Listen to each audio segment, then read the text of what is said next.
I've noticed this pattern in my own life. The more empty my life feels, the more the screen times goes up. And it's not when I'm busy, it's not when I'm locked in, and it's not when I'm outside. It's when I come home, sit down, and there's this one big space with nothing inside it. And that's when my hand automatically reaches to my phone without even thinking. And not because I love to scroll, because I don't know what else I should do with myself. And at some point, I had to ask myself this question. What if my problem wasn't my phone? And what if the problem is that my life is so unclear that my phone is the easiest way to escape in? So a normal weekday goes for me like this. I wake up, I go to work, I work all day, I come home around 6 in the evening, and then I'm tired but not destroyed. I'm just drained from the day. So I walk in, drop my bag on the floor, say hi to my girlfriend, and then the question comes, now what should I do? And I know exactly what I should do. Gym,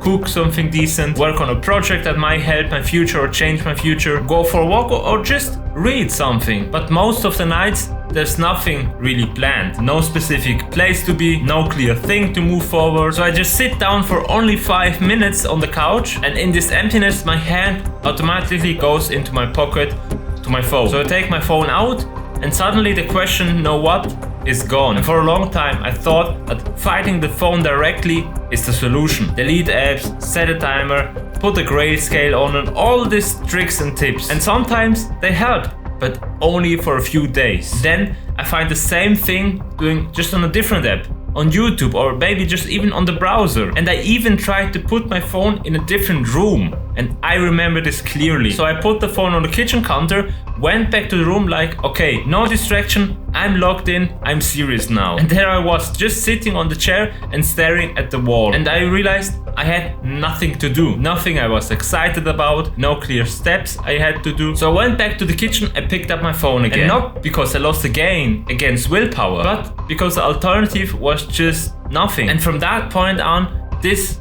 clicked something inside me, and the scrolling wasn't the main problem. It was just the easiest thing to do in an empty space. And if your evening is this blank room with nothing inside it, and of course you're gonna sit on the floor or on the couch and just stare on your phone. What else should you do? So I started to realize that my life had these huge gaps in it, big pockets of time with no structure in it, no clear purpose or no clear plan. Just these vague ideas like I should do something productive with zero specifics in it. And every time I hit one of these gaps in my life, scrolling was there to help me. And that's when it stopped feeling like an addiction problem and start feeling like a direction problem. And my phone wasn't stealing my time. My phone was just there catching everything I was dropping. Then I noticed something else. There were days where I barely touched my phone and I didn't even try. Days where I was outside with people I actually like. Days where I was traveling even just for a small trip. Or those days when I checked my phone in the evening and realized, oh, I barely looked at the phone. And not because I was disciplined, not because I used some app blockers, but because my attention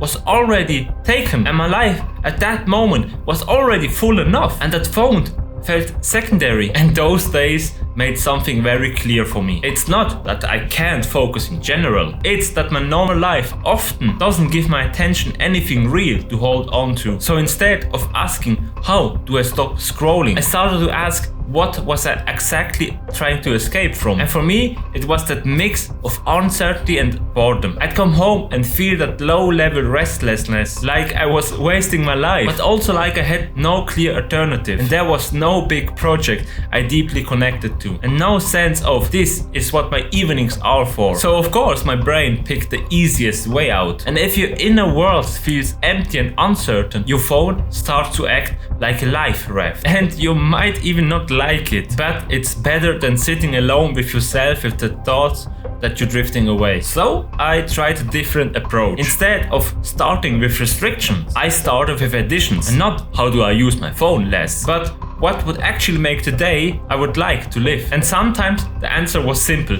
Just go outside, touch some grass, literally, or just walk a different route at home, or maybe even just sit on a bench and just watch the people move around. And the other times was doing something that would make you proud in the evening, like going to the gym or eating something proper, something real, or maybe just meeting a friend instead of a phone call. And the point wasn't here to create a perfect structured life. It was there to give my day a spin, something solid enough. Scrolling wasn't the only structure I was holding to. And I actually started to notice what environment made scrolling feel less attractive. When I was stuck in the same room, with the same lighting, the same chair, the phone was the only doorway out. But when I changed the settings, just some small things, it was easier to be present. For example, walking in a cafe for an hour instead of the desk, reading in a park instead of in bed, or going to the gym and treating it like an appointment rather than a choice. Even inside the apartment, some small changes help. For example, clearing my desk